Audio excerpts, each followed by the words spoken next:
Ja, dober dan, lep pozdrav vsem skupaj, vsem zbranim, zelo sem vesel, da nas je toliko skupaj. Tisti, ki so večkrat z mano, vedo, da klopot ne držim kar tako v rokah, jaz si moram pomagati zaradi klop, ker z enim očesom imam že dolgene težave. Pol mi pa pomaga, tako da mi ne zmete, ne? Ni preveč po domače, ker zdaj vas vidim, prej sem vas tako. Ja. Tako da bom v tele moji običajni podobi z veseljem pravzaprav izpeljal neko pripoved, pripovedovanje, predavanje o tem, kako mi je bilo lani dano popotovati med Slovenci najprej v ZDA in potem zaradi naključij na tem popotovanju še med Slovenci v Argentini. Seveda moram takoj povedati, da sem z največjim veseljem odšel tja tudi na povabila, ki sem jih potem dobil ob tej odločitvi in pa da sem ob tem, oziroma da smo ob tem dobili tudi iskreno podporo strani Slovenske matice, ki je pravzaprav in tako in drugače podprla to raziskovanje, to popotovanje. Zraven pa smo dobili še en ključek, eno simbolično darilo in zraven sporočilo Slovenske matice. Na tistem ključku je bilo pa, mislim, da 12 knjig iz nabora, kot pač ga je oblikovala Slovenska matica. Tako da smo pravzaprav vsakemu našemu gostitelju, na vsakem srečanju v sodobni obliki izročili te knjige. Te geste so bili izjemno veseli. In kot vem, je pravzaprav to podprla Javna agencija za znanstveno, raziskovalno in inovacijsko dejavnost Republike Slovenije, skupaj seveda Slovensko matico. Hvala za to imenitno gesto. Zdaj pa najbolj, da se lotim, ker nimam veliko časa, so rekli, da ne bom na pol ure, a ne? Pol ure v Ameriki, pol v Argentini. Torej pejmo najprej na eno, dober dan, lep pozdrav, potem pa na drugo stran. Upam, da mi bo pravzaprav uspelo. Jaz bom tukaj zaradi tega, ker moram pritiskati pa slikce, in take stvari, da bomo tukaj pač slišali. Eto to. Ja. Ne slište, pa me da se snemo, ali kako že je. Tako da je vse grozno uradno. Pa začnimo pri začetku. So rekli, da samo malo dol potegnem, da se slikce pokaže. A se res? Res. Ja. Torej, prva zgodba bo o ZDA. Zdaj, zakaj človek pride na idejo, da bi šel v Ameriko? Teh pobud je veliko, ne? Ene so tiste, ki se skrivajo v resnem okviru. Pri meni je bila prva in mi ne bo zamerjeno zelo osebna. Namreč prava teta mojega očeta, zroden na Gorenjskem doma, se je tam okrog leta 20 preselila v Minnesoto. In potem je bila tam ena velika družina, beton so se pisali, teta pa Mežek, kako se jaz. In seveda ta velika družina 9 otrok je potem seveda ustvarjala zgodbo teh Gorenjcev v Minnesoti. No, lani je bila 100 let stara naša teta Pavlina. To je bila zadnja od teh 9 otrok, ki je bila še živa. Jaz sem mislil, da bo zdaj 26. marca 101. obletnica njenega rojstva, žal je pred 3 tedni umrla. In sem srečen, da sem lani pač se odločil, ki ne šel obiskati. In tako se je pravzaprav začela zgodba, kako sploh oblikovati pot, itinerar po Ameriki. Začel sem tako, da sem vedel, da moram priti do Minnesote, nekje moraš začeti zato, da pristaneš v Ameriki in jaz sem se odločil za Chicago, oziroma odločil sem se za Lemont.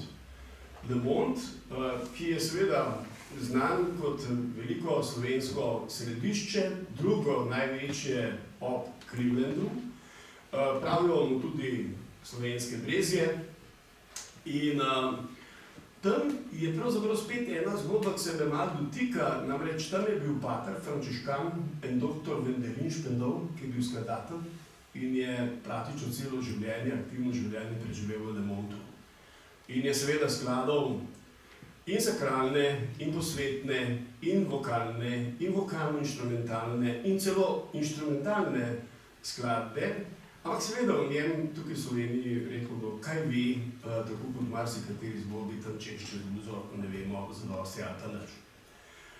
Torej, ustavil sem se najprej v Le Montu.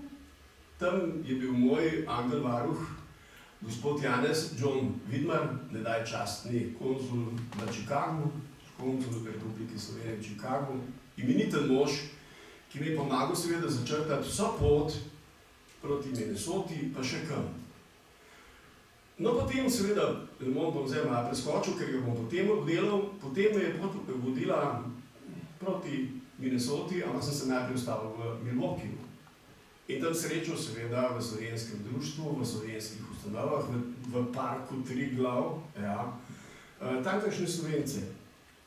In od tam naprej do Duluta in v Iron County, kjer so te slovenske, recimo vasi ali pa večje naselja, kot je Gilbert, kjer je bila doma naša teta Paulina, kot je Eli, kot je Adelaide, kot je Chisholm, in povsod tam so Slovenci. Tako ali drugače organizirani, na nek način se zbirajo okrog nekih jeder, v katerih se grejo vse tisto, kar se Slovenci v zamejstvu in po svetu gredo. Slovenski jezik, druži jih vera, druži jih pesem, imajo gledališke dejavnosti, še bi lahko naštevali, imajo šolske neke krožke za otroke, mladino, ne sicer velike, tako kot v Le Mondu recimo, ampak kljub vsemu. In še nekaj, kar je pod črto, vse skupaj zares imenitno druži zavedanje, samozavedanje o svojih koreninah, o tem, da je treba biti povezan, o tem, da je treba raziskati zgodbo o lastni identiteti, lastni zgodbi, lastni družini, lastni rodbini. Toliko ljudi, ki bi se zares iskreno ukvarjali s svojo preteklostjo in svojim rodom za nazaj, kot sem jih srečal jaz na tej poti, ne pomnim. V Sloveniji ima se kome, da vemo, kdo je bil praded. Tako to je, redki grejo dlje nazaj. In to me je silno presenetilo, ker so tudi dobro organizirani v tako imenovanih heritage društvih, skupinah, kjer to delajo pravzaprav znanem in zelo zares. No, iz te Minnesote, ki je bila malo praznična, ker smo pač praznovali 100-letnico naše tete Pauline, jaz sem točno na 26. marca ob 4 popoldne stopil v njeno dnevno sobo, je vedela, da prihajam, ampak ni verjela. Zvabila me pa zato, ker mi je po telefonu pol leta prej rekla, no, če prideš, bova pa polko plesala. In sem rekel, Paulina, če bova pa polko plesala, pa tudi preplavam se bom še cajt, da pridem v pravem času do tja, in mi so res plesala polko. In vam zdaj nekaj povedal, sva se pogovarjala polodinsko, v dialektu, kajti njena mama, naša teta Micka, ja, ki nam je pakete pošiljala po drugi svetovni vojni, jo je pač naučila po domače, ne po angleško, ker angleško ni znala. In je torej govorila, kako se narodno govori. In seveda sem rekel, ja, nekje v Moskva pa plesala tole polko. Pa prav, kar eno zapojeva, pa sva pela, moja dekle je še mlada, ja. In je šlo čisto dobro, zdaj povem, ampak pri tretji kitici, ki sem jo jaz začel zelo govoriti, malo sem glasbenika, malo sem pevca, sem jo začel po svoje, pa prav, no, takole pa ne, naša mama so drugače rekli. In je mene 100 let stara mlada Paulina učila, kako se pravzaprav prav po gorenjsko ta tretja kitica glasi. Bilo je, ja, solnico. No, in potem iz Minnesote, ker je bilo eno in drugo in tretje, sem se vrnil nazaj dol. Prva ideja je bila celo, da bom šel v Kanado, ker v Kanadi, v Torontu, živi en arhitekt, s katerim smo zelo povezani. Leta 1994 je oblikoval razstavo maket slovenskih kozolcev. In ta razstava potuje že takrat po Sloveniji in svetu, postavljena je bila 150-krat in je bila kar precejšen del Evrope, vso Slovenijo in celo tudi Ameriko pred leti. In je bilo pač tako, da sem mislil, da bom šel v Kanade, ampak potem se je zgodila tretja pobuda, ki sem se ji odzval. Jaz živim v Kropi. Doma sem pa iz Žirovnice, mi rečemo, spod stola iz Žirovnice. V Kropi sem zdaj 25 let. In tam je bil doma znameniti doktor fizike, doktor Dušan Petrač, ki je pred 2 leti umrl in ki je za sabo pustil, če drugega ne, veliko hišo Svetih Krompir. In tam gor že za 2 leto visi napis na prodaj for sale. Hiša se prodaja, nobenega interesa ni, čeprav je Krompa zaščiteno jedro in je to najbolj imeniten objekt, je ni slike Krompe, da ne bi bil ta objekt na sliki. Noben se je ogleda, okrog te hiše krožijo precej eksotični potencialni kupci in jaz sem se pač odločil in sem gospe Ireni Petrač napisal, da bi bilo lepo, če bi bil novi lastnik, saj toliko nekako, da bi se spomnil v tej hiši, ki jo bo morda kupil na doktor Petrača. In ona pravi v mailu, slišim, da greste v Ameriko, če greste res, pa pridite v Kalifornijo, boste moj gost, pa se bo o tem pomenila. In jaz sem rekel, pridem, in sem šel v Kalifornijo, v Pasadeno, in sem bil tam njen gost in sem seveda tam srečal tudi Slovence v Kaliforniji, o tem bom pripovedoval potem malo kasneje. Vmes med seveda Minnesoto in med Kalifornijo sem se ustavil v Minneapolisu, v St. Paulu, tudi tam so Slovenci, ja, organizirani 2 društvi, tudi eno tako Heritage. Potem v Wisconsinu, v enem majhnem kraju, ki se imenuje Willard, in je eno zanimivo slovensko središče, vse se dogaja pod enim ogromnim toplarjem, ki ga je zgradil en zagnani, žal že pokojni tesar. In potem naprej, seveda proti Washingtonu, kjer sem bil gost in veleposlaništva in Slovencev v Washingtonu. In tudi oni so me presenetili s svojimi dejavnostmi, zelo prepričljivo nedeljsko mašo, druženjem po njej in vsem tem, kar načrtujejo. Najbolj mi je navdušilo to seveda, da vse načrtujejo nekako tako, da vidijo, kaj bi otroke, mladino zanimalo. In seveda iz Washingtona sem potem priletel v Los Angeles, v Pasadeno. Seveda ne zato, da bi se samo z gospo Ireno družil, bila je imenitna gostiteljica, ampak ona in Kalifornijci, Slovenci v Kaliforniji so pripravili kar 2 predstavitvi, eno veliko, da ne rečem druženje, bilo mislim, da 160 ljudi zbranih in tam smo lahko govorili in o tem, zakaj sem prišel tja, in o Slovenski matici, in o darilu, in seveda tudi o gibanju Kultura Natura Slovenija, čigar predsednik sem in sem seveda v tem svojstvu tudi potoval. Tako da je bilo to pravzaprav več kot zgledno. Na vsej tej poti, na vseh teh postankih smo seveda sem seveda puščal za seboj neke sledove, kontakte, gradiva, knjige, ki sem jih vlačil sabo in pa seveda ta ključek oziroma to sporočilo Slovenske matice in pa agencije in tega so bili res povsod zelo veseli. No, pa sem pa šel nazaj. Namreč treba je bilo iti v Cleveland. Dogovorjeno je bilo, da se v Clevelandu seveda dobimo. Imel sem kontakt s konzulatom, tam je ena imenitna konzulka, gospa Suzana Češare, ki je vse pripravila, ni da ni. Jaz sem seveda najprej pristal spet v Chicagu, pa sem se pa peljal z avtobusom v Cleveland, da sem še kaj videl, ne samo zraka, ampak tudi od blizu.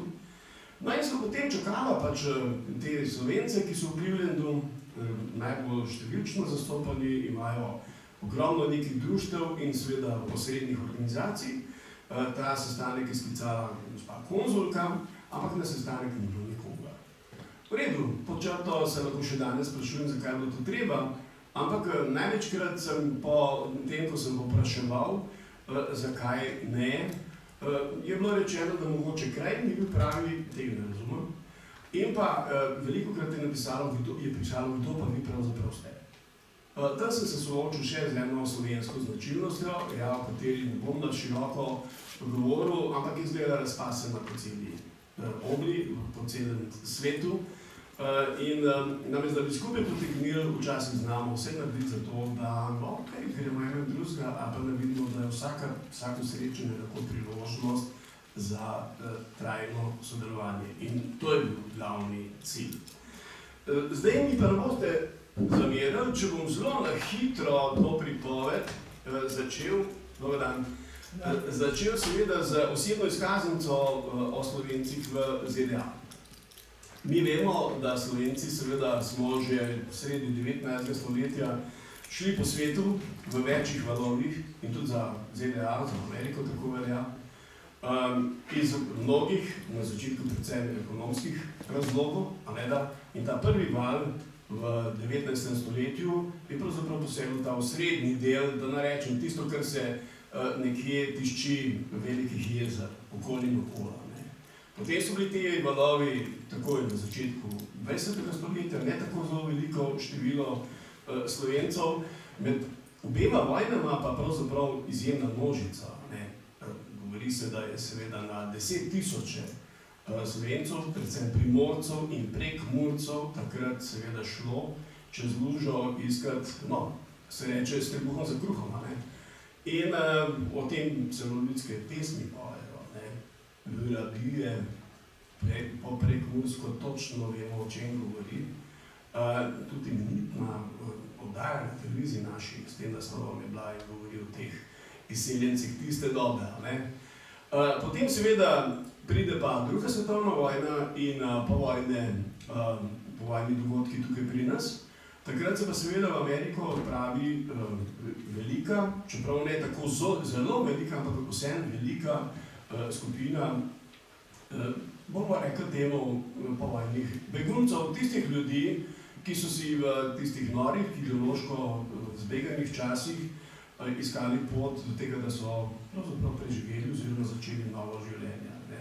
In te so pravzaprav v vseh teh jedrih, ki še danes obstajajo po Sloveniji, zelo zastopani. Zdaj ne bom šel v analizo tega, koga, kje, kdo, ampak dejstvo je, da so Slovenci pravzaprav zastopani ali pa povezani v dveh organizacijah, ki pravzaprav niso zveze ali pa neka zveza društva. Na začetku sta bili to dve, recimo po naše, zavarovalnici. Ena je bila SNPJ, Slovenska narodna podporna enota, ta je štela seveda čez 40 tisoč članov v najboljših letih, in potem je bila seveda Kranjska, Kranjska, Slovenska, katoliška enota, ki je bila pravzaprav tudi zavarovalnica in je tudi povezovala na tisoče Slovencev, ki so pač v Ameriki, v ZDA živeli. Seveda skrbeli so predvsem za to, da so razne socialne probleme, težave o prihodu teh naših ljudi, ki so pač prišli v Ameriko, reševali, pomagali v času bolezni, v času iskanja ali gradnje domov in tako dalje in tako naprej. Skratka, res podporna enota. Potem pa sta obe organizaciji pravzaprav prerasli tudi nekakšno zvezo kulturnih in pa drugih društev, ki Slovence povezujejo še danes, in obe organizaciji delujeta še danes. Torej, Slovenska narodna podporna enota na eni strani in potem KSKJ, ta je pa katoliška podporna enota na drugi strani. Jaz sem imel tako občutek, da se večkrat srečajo, večkrat tudi kaj skupaj naredijo, še raje pa delajo vsak po svoje, oziroma vsak zase.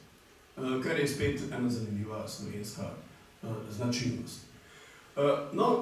Če bi šel zdaj po teh zvezdnih deželah, kje je največ Slovencev, če začnem pri Ohaju in grem potem spet v nekem prstenu okrog velikih jezer, pa Pensilvanija, pa Illinois, pa skratka vse to okrog teh Wisconsin, Minnesota, potem je tam recimo Ohio 50 tisoč, pa v Minnesoti, tako nadol, 10 tisoč Slovencev še danes.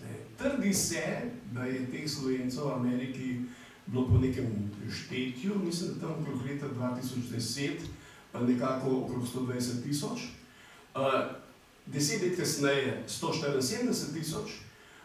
Po naši osamosvojitvi je pa interes za to, da se ljudje izražajo, izkažejo za to, da so slovenskega rodu v porastu. Slovenci bi na nek način tudi na glas radi povedali, da so del te naše skupne zgodbe. Mi vsi vemo, da so izjemno pozitivno vlogo odigrali takrat, ko se je šlo za osamosvojitev Slovenije, in takrat pravzaprav so nekateri nosili zastavo nekaterih diplomatskih pobud zaradi katerih je prišlo pravzaprav do nekega preboja. Zdaj še o teh centrih, nekatere sem že našteval, skratka, od Clevelanda, ki je največji, tam je nekih 80,000 Slovencev in res vse, kar se ti misliš, od kulture do raziskovanja, do muzejev, do zelo pestrega družabnega in nasploh življenja, druženja do cerkva, ki povezujejo Slovence. To je res ena zgledna slovenska skupnost, zares takimi domovi, da pravzaprav mimo sploh ne smeš, recimo, če si tam pač na pristavu, moraš priti in moraš priti recimo v muzej Polke, a pa moraš seveda podleči skušnjavi in se na nek način prilagoditi tudi rahlemu folklorizmu, mimo kranjske klobase, potice in Polke in še česa se pač ne sme, ker tam so Slovenci, več ali manj se tam združujejo. Jasno je, da seveda deluje tudi bolj resno, jasno je, da imajo svoje časopise, Prosveta, recimo je tam en tak razširjen časopis, potem imajo šole, več šol, ki delujejo seveda tako za vikend in se tam druži kar veliko otrok in se uči vsega slovenskega, ne samo jezika. Potem sem že prej omenil raziskovanje ustanove, to je tako Slovenian Heritage Foundation, ki sistematično razvija in ima sedež v Pittsburghu, razvija vedenja in raziskuje torej vse na temo, odkot se izvirajo ti ameriški Slovenci. Izjemno popularno je brskati po spletu in tam se najde, jaz sem še za svojo žlahto zvedel tisto, česar nisem vedel. In to ne tisto v Ameriki, tisto doma, ker so ti zapisi zelo popolni. In pa seveda na nek način, recimo, da delujejo tudi tako, da ne bom te besede niti hotel uporabiti, pa jo bom, da so nekako povezani, da lahko nadaljujejo naprej v neke vrste političnih iniciativah. Drugače so seveda del ameriškega sistema in vemo, kako ta funkcionira. Ampak kljub vsemu se povezujejo. Pomembno je tudi gospodarsko povezovanje. In za vse to, kar sem zdaj naštel, je cel kup poti povezanosti tudi z Slovenijo. Matično Slovenijo, v tem primeru preko konzulata in preko nekih izpostav, tam imamo tudi nek recimo gospodarski gremi, ki naj bi vzpostavilo seveda čim več teh gospodarskih pobud na tej dolgi relaciji med enimi in drugimi. Če sem začel s Clevelandom, bom še enkrat omenil Le Monde, ampak spet bom rekel, da ne bom dvakrat preveč govoril o enem in istem, ampak tam je 40 hektarjev zemlje v enem kosu, tam je cerkev, tam je samostan, tam je ogromen kulturni dom, ampak ogromno za 800 ljudi. Tam je Baragov dom, kjer se pač na nek način dogajajo različne dejavnosti, ampak je pravzaprav romarski dom, ki je prerasel svojo prvotno funkcijo. In tam seveda spet kar brenči od slovenstva, Slovenci od vse posod, pa velika skupina Prekmurcev. Tako da, ko greste po parku, pravzaprav na vsakem koraku srečate kakšen prekmurski priimek, prav zanimivo, Minneapolis sem omenil, jaz sem se srečal z eno koordinacijo društev, ki delajo na področju Minnesote, Milwaukeeja, skratka v teh centrih proti Minnesoti gor. In vsi so imeli izjemno resne načrte za delo.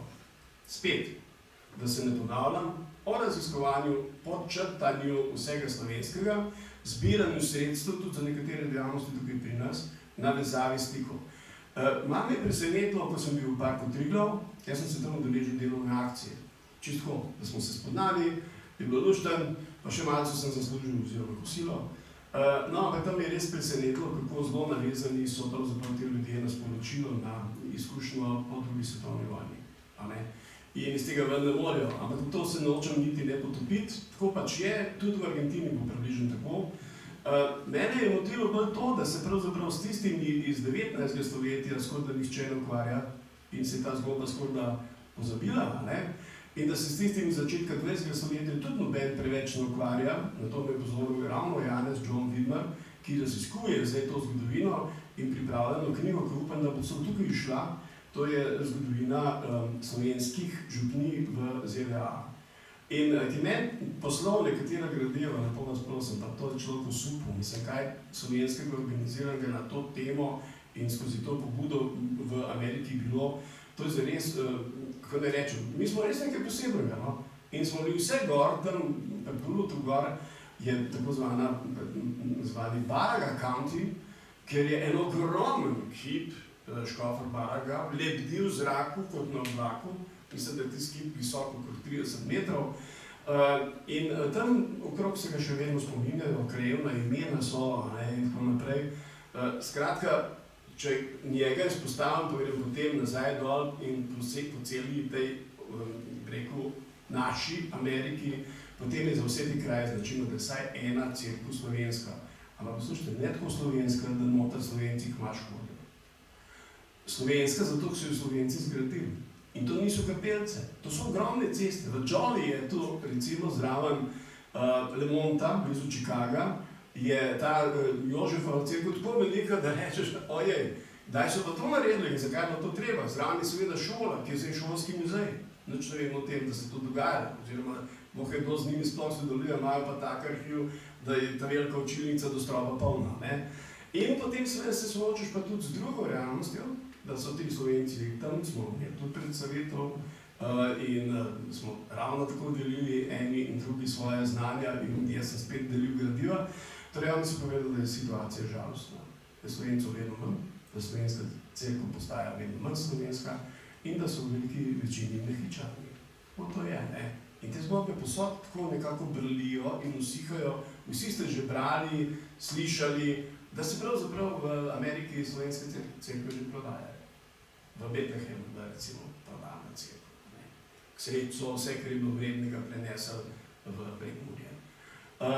In potem seveda obe cerkvi v New Yorku sta pod vprašanjem.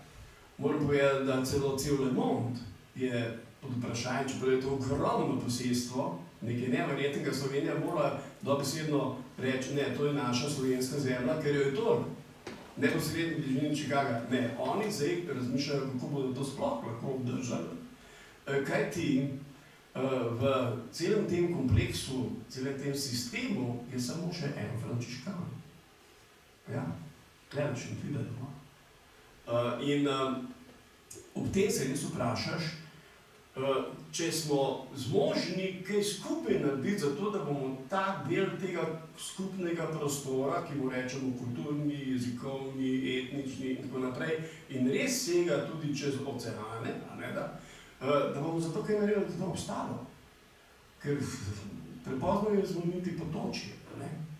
In se mi zdi, da smo včasih premalo vizionarski, da bi rekli, tudi to je naš prostor, ali pa se delimo zaradi nekaterih ideoloških zadnje čase, pa sploh zelo čudnih zadreg, s katerimi se mi kot narod, mi kot država soočamo, da bi kaj konkretnega postorili za to. Vse imamo obrat za Slovencev za mestu in po svetu, vse se delijo pomoči, ampak to je pravzaprav tako, zato da prvič so nekje sešteti, drugič, da so nekaj čim kljub vsemu delno podpirani, da se o njih nekaj ve, kaj več pa, ne vem, se niti sam ne znamo dovoliti, kaj bi več lahko bilo, ampak kaj več pa zaenkrat nismo storili in nam zgodba na nek način ugaša.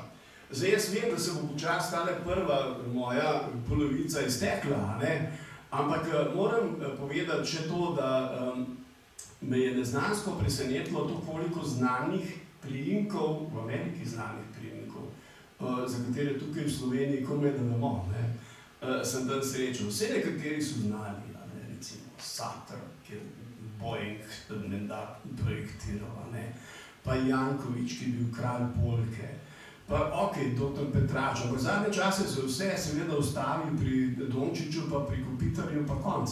Mislim, da samo to znamo Slovenci in da smo samo to v ZDA pustili. In treba bi bilo pravzaprav sestaviti neko zlato knjigo tistih priimkov, ki so Slovence v ZDA uveljavili. Ampak to na najvišji možni ravni. Recimo Amy Klobučar, tudi ona. Ko sem bil v Gilbertu na pokopališču, v Gilbertu je bil vsak ta drug nagrobnik Klobučar, ne vem odkot, ampak zgleda, da jih je tja zaneslo, Minnesoti torej.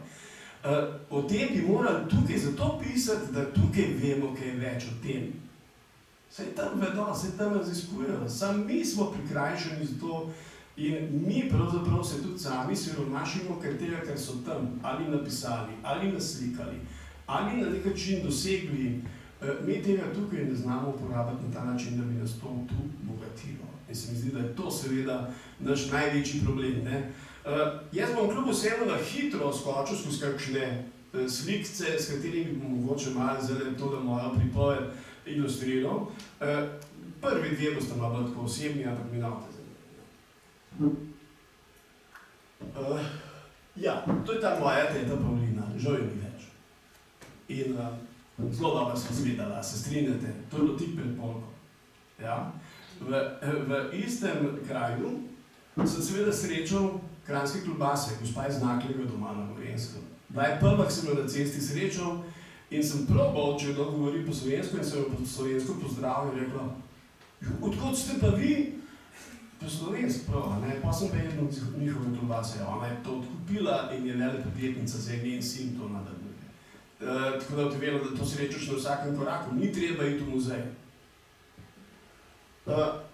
No tole, vse veste kaj, pred Belo hišo v Washingtonu. Jaz sem se namreč odločil in sem se na tisti dan, ko so bile v Washingtonu velike demonstracije proti Trumpu, teh demonstracij udeležil. Začel sem 8:30 zjutraj, končal sem 9:30 zvečer. In se družil z Američani, Američankami, to je bilo nekaj the best, vam zdaj povem. In smo seveda kritizirali in sem jih poslušal in sem z njimi jedel in sem z njimi pil in vse živo je bilo. In potem sem povedal, da sem iz Slovenije in potem sem seveda na koncu bil malo žlen, pa sem rekel, ampak veste kaj, Melania je pa naša. In pa je bilo zelo različno, eni so ploskali, eni so se ga dodržali, eni so rekli, o Boga, mislim čisto tako. Skratka, Melania je na nek način, nam rekel, da jo ne marajo. Zelo počrto povem, ampak seveda bi radi rekel, da je from Slovakija, oziroma sploh ne vejo, odkot je padla v Ameriko. Bilo je pestro z nekimi napisi, ta se mi zdel zelo zanimiv, vse se je začelo z migranti, tudi Slovenci so bili med njimi, tudi Trumpovi so bili med njimi pravzaprav. To je pa nekaj strašnega. Jaz sem na poti doživel vse živo, ko sem se pripeljal v Los Angeles, sem na letališču poklical gospod Petračev, jaz sem tu. Pa kako? A ne jutr? Jaz sem v San Diego. In potem sem obvisel na letališču in sem iskal apartma. Zdaj pa da na avto mislim, jaz sem pač tak človek. Eno od teh invalidskih zatočišč je bilo za tisto prenočitev 6 ur idealno. Iš pa 6 stražarje samo pred vrati. Tako da na avto mislim, da sem na državne stroške potem tudi tole podal zame. Bila pa boljša v Pasadeni, to je dom dr. Petrača in gospe Irene. Ona je Slovenka. Ja, v Kranjsko gimnazijo hodila, dr. Petrača srečala, 2 hčeri imata, obe sta zdravnici. Skratka, silna zgodba, gospa pri svojih letih, saj je to vitalna, kaj jaz, vse sva pregledala, me je to vozila po teh krajih, da sem na koncu rekel, opustite, mogoče to nima preveč za vas, mislil sem pa nase, ker sem jih čisto zmatrala. Takole je bilo na srečanju s Slovenci v Kaliforniji. Res je bil odziv fenomenalen, in odkrito povem, ko sem njim dal to darilo, pa še knjigo Slovenski kozovc, pa tako naprej, me je Fred Mlakar iz Loške doline, ki je v tem ansamblu igral, mislim, da vse inštrumente, pa pil je zraven, je rekel, no pa preverimo, če ta Gorenc kaj zna zapet, ne? In pa sem z njimi pil, in so me posvojili in smo celo polovico programa zapeli skupaj. Vse slovenske narodne, kar jih znam, smo sprobali. Malo sem se potem tudi hecal, takole sem osvojil svet, takole sem doživel Kalifornijo na privat način, to je bilo pri Mlakarjevih. Mimogrede, srečal sem krasne ljudi, posameznike in bom povedal, kot Kultura Natura, mi delimo priznanja za zgledne dosežke pri ohranjanju dediščine, po celi Sloveniji, celem zamejstvu. In sem srečal take, da sem jih želeli predlagal tudi iz Amerike. In je gospa Tereza Koči, Mlakar seveda, je dobila to priznanje kot Slovenka, ki v Kaliforniji sedela za to, da bi slovenstvo tam na nek način bilo živo. V Le Montu je bil pa to Janez Vidmar. Tukaj so me povabili zato, da sem uredil arhiv Vendelina Špendova. Tole je samo delček. 4 dni sem sedel med notami, ampak se je to moj foh. In sem užival, pa še za Žlahto gre, svoj čas sem s svojim zborom pripravil tematski koncert njegovih pesmi, ki so ga 6-krat ponovili, enkrat tudi pri Frančeškanih v Ljubljani. Padel sem v velikonočno vzdušje, ja, in tole je pročelje v Lemontu, ko so se ljudje pač v teh praznikih srečevali, uživali, se šli žegen in tako naprej. Padla pa velika noč. In pa sem šel pojesti v Cleveland, kjer piše, da si welcome. In vse je bilo dobro, srečal sem tudi pojoče Slovence in se jim priključil, zakaj pa ne, na koro izmeram tudi za kakšnega. Obiskal seveda naš konzulat v Clevelandu. Potem se je pa zgodilo tisto, ki sem že povedal. Na vabilo konzulke ni bilo nobenega od teh slovenskih pomembnih ljudi. Če bi bil žleb, bi rekel slovenskih knezov, a ne da. Ampak ne zato, Cleveland je dosti velik, sem šel malo po Clevelandu gor pa dol, po svojih interesih, z mano je tudi gospa konzulka, sva ratala prijatelja, kar odkrito povem, zvedel sem vse, kar bi tudi sicer, verjetno. Pa sem šel še malo moje nekakšne stare interese potešiti, se vrnil s prvim avtobusom v Chicago, pa domov. Tako da, tole je bila na hitro zgodba o moji Ameriki, če želite več zvedeti, ste za teden dobro, ker je bilo res malo tega. Zdaj pa kaj podčrtam? Podčrtam bom še enkrat rekel, ne? Jaz sem bil osupil, kaj ti ljudje vse počnejo dobrega za to našo skupno slovensko stvar. In kako se oklepajo svojih korenin. In to vedno bolj. In kako prepričljiv, ne zdaj nek ljubiteljski, ampak tudi strokovno, na strokovni ravni, visok, prepričljiv način to počno. Ali ko pojejo, ali ko pišejo, ali ko raziskujejo, ali ko se karkoli gredo. Torej, tam je slovenska skupnost, ki je pravzaprav en pomemben del našega skupnega slovenskega telesa, en pomemben potencial, ne.